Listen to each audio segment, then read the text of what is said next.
안녕하세요. 안녕하세요. 홍익여자대학교 문헌정보과 유채영입니다. 네, 문헌정보과 최유영입니다. 저는 양다솔 작가님과 다산북스의 가난해지지 않는 마음을 소개하겠습니다. 책의 제목부터가 제 마음을 사로잡았는데요. 이 책을 읽을 당시 저는 취준을 하고 있었고 마음이 가난하다 못해 무엇 하나 잘할 수 없을 정도로 척박한 땅과도 같았어요. 근데 이 책을 완독하고 나서는 이상하리만치 원래 가난하지 않는 법을 알고 있었던 사람처럼 홀가분해지는 느낌을 받았습니다. 그 이유는 아마도 양다솔 작가님의 가난하지 않은 풍족한 마음을 책에 담아두어 그게 읽는 독자에게도 스며든 것이 아닐까 싶은데요.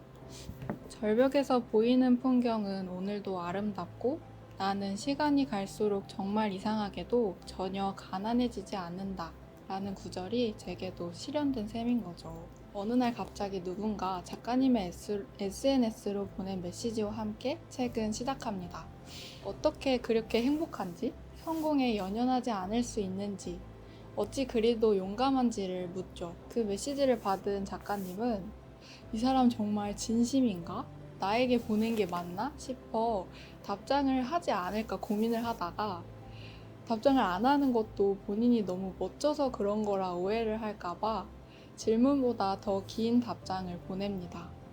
그렇게 자신이 전혀 멋지지 않다는 답장과 함께 작가님의 대책 없는 퇴사 이야기가 이어집니다.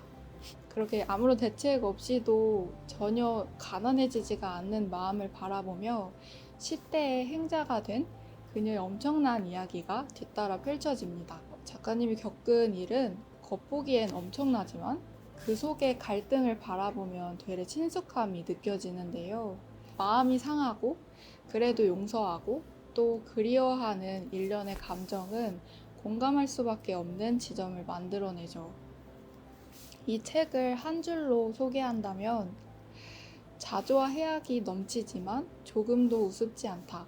오히려 마음이 뭉클해져 꼭 안아주고 싶어질 정도이다. 그러니 양다솔 작가님의 삶을 그리고 가난해지지 않는 마음을 들여다보고 싶으신 분들께 책을 추천합니다. 다음으로 소개할 책은 타일러 라시의 두 번째 지구는 없다입니다. 저자가 많은 분들께서 익숙하실 텐데요. 방송인인 타일러는 이 책을 쓰기 전부터 꾸준히 환경 보호에 관심을 쏟았습니다. 2016년부터는 세계 자연기금 홍보대사로도 활약하고 있는데요. 이 국제단체도 환경에 많은 관심을 기울이고 있는데요.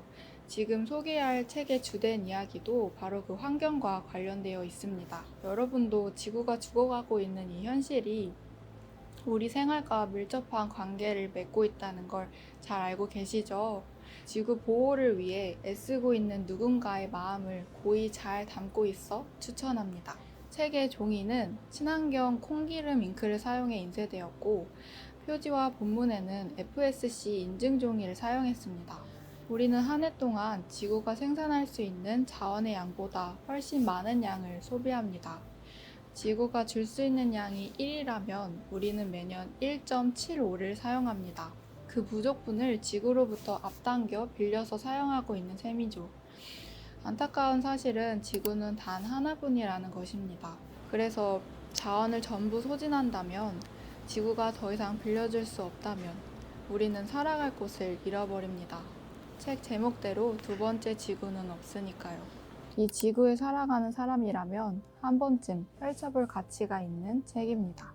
제가 소개해드릴 책은 김문정 작가의 이토록 찬란한 어둠이라는 책인데요. 뮤지컬계의 작은 거인이라고 칭송받는 김문정 감독이 쓰신 첫 번째 에세이입니다. 한 분야에서 오랜 경력으로 인정받고 존경받으신 뮤지컬 음악 감독이 되기까지의 어떤 과정이 있었는지 궁금하고 저자가 임하는 삶의 태도를 배우고 싶어서 읽게 되었는데요.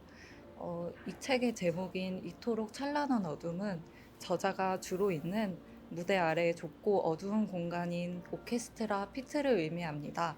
이 책은 저자가 입시부터 대학 생활, 사회 초년, 그리고 현재에 이르기까지 경험했던 다양한 배움들과 국내외로 24시간을 쪼개가며 바쁘게 다녔던 저자의 삶을 체험해 볼 수 있는데요. 저는 이 책을 세상 밖으로 빛을 내기까지의 음악 감독 김문정의 어둠 속에서 치열하고 간절한 노력을 읽을 수 있는 책이라고 소개하고 싶습니다. 저는 이 책을 혼란스러운 생각이 많이 드는 사회 초년생들이 읽었으면 좋겠다고 생각하는데요. 사회 초년생들은 현재 하는 일에 대한 확신이 안 들 때가 있다고 생각합니다. 그런 시기에 일에서 즐거움을 느끼기란 더더욱 힘든데요. 처음부터 프로페셔널함을 가지고 있는 사람은 아무도 없다고 생각합니다. 인정받는 것보다는 자신이 일을 할 때 즐기려고 하고 간절함이 들어가 있으면 사람들이 알아준다는 것을 이 책을 읽으면서 느낄 수 있었습니다.